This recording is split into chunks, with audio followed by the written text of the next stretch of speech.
Hey guys, welcome or welcome back if you're new here. My name is Haley and I am the mother of two girls. Today I wanted to touch base on where I am with finding my groove since I've become a single mom.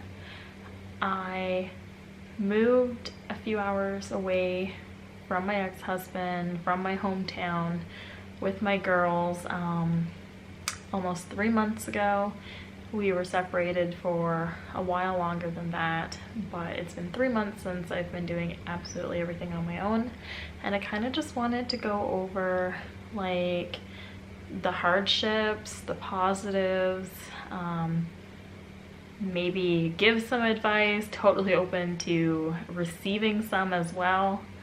So let's dive into it. So I think I'm going to dive into the more negative side and then come out on top with the positive. So the first thing that is still very apparent in my life is the fact that everything is on me. If I don't hit that nail on the head, nobody else is gonna do it for me. So that's in terms of like simple day-to-day things getting done, like the dishes, the laundry, any of the housekeeping, like the bum changes, all on me, which like isn't a big ordeal. I'm just saying that I have no one to share that responsibility with. The wake ups in the middle of the night, preparing their food, all the outings, and then you jump in with like things like grocery shopping. I can't leave the girls at home and like go do it myself. And I like taking them with me anyway, but I'm used to having someone with me to kind of help keep them occupied while I'm able to focus on what I'm grabbing. Now my phone comes out a little bit more often than it used to for entertainment purposes. And then you have like the biggest thing, which is the financial aspect. If you have a slip up, it's all on you. You don't have anyone else's income to depend on. And you shouldn't really depend on anyone in the first place. I'm just saying that like you don't have that give and take relationship. If you mess up, that's it. You messed up, you know? And it's scary sometimes. Going down to a single income family also has you leaving out the bells and whistles. I used to be a minimalist and I lost my way somewhere in the last 4 years of having Onyx, and now we have Seiji. And my love language is gift giving, and I just like to buy. And I don't have a shopping problem. I don't have credit card debt, none of that. However, if I see something that's really cool and the ticket item, you know, is a bit higher, I used to not really think twice about it, and now it's something that I have to be like, oh, maybe that should go on hold for a holiday or something.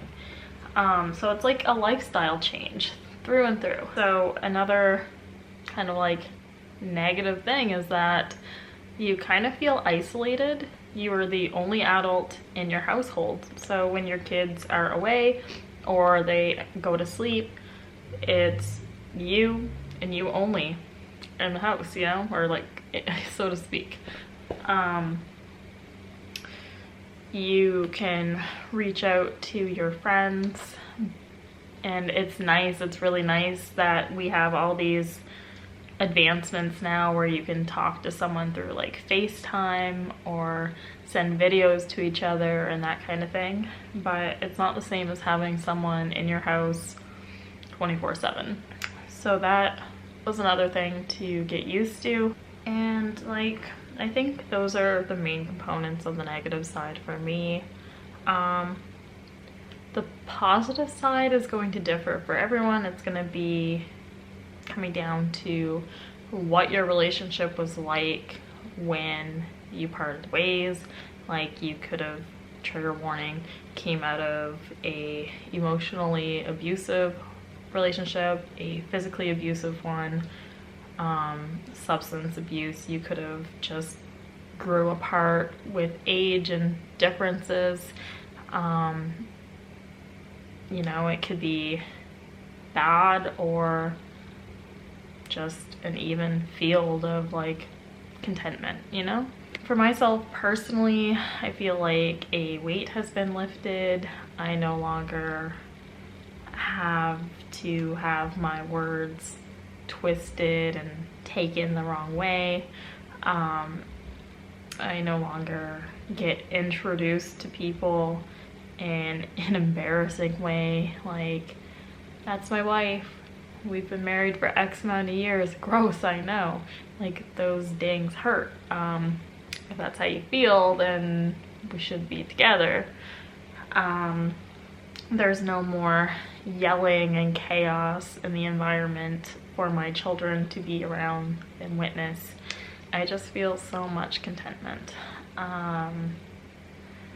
So specific positives would be, if I want to do something with the girls, I just do something with the girls. I don't have to look at someone else's schedule or someone else's budget or like check in with anybody. It's okay, it works for me, I'm gonna go do it. And when I go shopping with them, I don't have anybody waiting on me. If I want to spend, like, other than the girls, if I want to spend like 2 hours in Walmart looking at all the food and then all the toys and then all the clothing and, you know, XYZ, I can. It's just so freeing. So freeing. Another thing is, if you remember me mentioning that, you know, you're alone in your house and you're talking to your friends, you know, you rely on those friends a bit more. I feel like it has strengthened some bonds for me. I'm gonna say this about myself, not to toot my own horn, but I feel like I've always been a very good friend, very genuine, very giving of my time. However, like, you know, when you have a partner, you want to spend time with them, and sometimes friendships can go on the back burner a little bit. But single mom, like, you know, like, if you want to meet up, let's meet up. I will get a sitter. Or, you know, my friends are the type that want to hang out with me and my children, so it's not, when are you free, let's go do something. It's, let's have a conversation while I color with your children, kind of thing. And it's very nice. Like, I am so fortunate to have those friends. I really am. Granted, I don't get to see them as much as I would like, seeing as I was the one that moved away. But, you know, I'm still so grateful for them, and we talk all the time. Another positive would be the confidence boost. You aren't really checking in with anyone like, should I do it this way?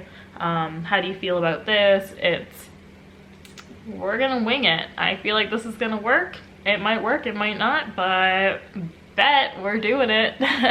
So it's just like an overall confidence thing. You just have to depend on you yourself, and yeah. I guess that ties in with independence. I was with my ex-husband from the age of 15 years old, so I feel like there was always a bit of like codependency there, and I never had a chance to be just solely independent.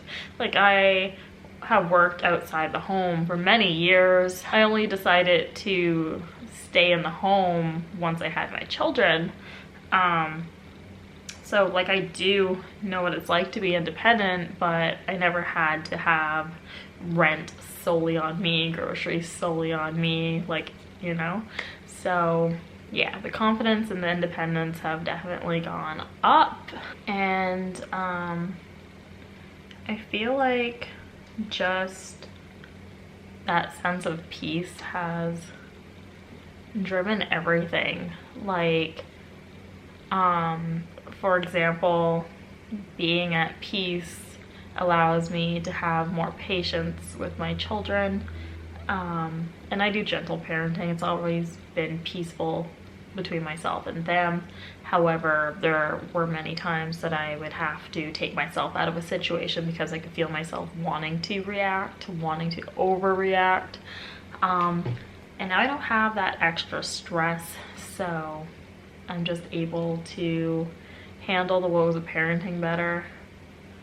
So that's kind of like my negatives and positives. If I were to give you some tips, I would say to make sure you have at least a couple of hours a day, or even an hour a day to yourself where you can just be a person. It's very, very hard to juggle your life, like your social life, if you're into like fitness and you know, your work life and, you know, connecting with your children. It's very hard to fit everything in 24 hours. But it is so important to not lose yourself, and I'm gonna say it and it's gonna sound awful, but it is so important to not lose yourself into motherhood. You can be a good mother, but part of being that good mother is to be you, like to be Haley and to be someone's mom. We are one person, but we are separated, and I hadn't been separated from mom me in so long, and I am so much better for it. Like, my children are better off for it, my mental health is better off for it. Definitely refine yourself, give yourself some time to reconnect with who you are, your wants, your desires. Go splurge on that outfit, go get your hair done, just do something for yourself. I know I was talking about finding an hour a day, and you're not gonna obviously do your hair and stuff an hour a day. I'm just saying that take that time for yourself every day, but also don't be afraid to give yourself that extra grace. You know what I mean? Still getting into the vlogging, guys. I'm a bit all over the place, but I think you understand what I mean. Don't know why I'm doing the wiggles hands, but side note, if you were in Canada, they are going on another Canadian tour. The wiggles, that is, in case you didn't catch that. Going back, retreating back. Okay, so another thing to take note is that it might be worth finding a reliable sitter. For myself, I used to live here 6 years ago, and the sitters that I have found were the kids that I once watched in an after-school program myself. The times have changed. So with a sitter, like, you know, not everything, like if you have a split where the kids go with their other parent on the weekend, not everything is gonna wait for the weekend. So to have that trusted someone to be able to, to look after your kids is a really nice bonus. Like, what if you wanted to go to like an art showing or like a wine tasting? Sometimes these things are gonna be on a Thursday, and you know what, like, own it. No shame in your game. You are allowed to live, you are allowed to do things for yourself. So that's kind of where I'm at 3 months in. Maybe I'll do another one of these when I hit that 1 year mark, but yeah, those are my pros, cons, takeaways. If you have any advice or opinions or anything you want to say to me, please leave a comment below. Subscribe if you'd like more content about motherhood and lifestyle and everything that I am facing and being real about. This whole channel is about realism. So yeah, subscribe if you'd like to see that, and thanks for being here, guys. We'll catch you in the next one. Bye.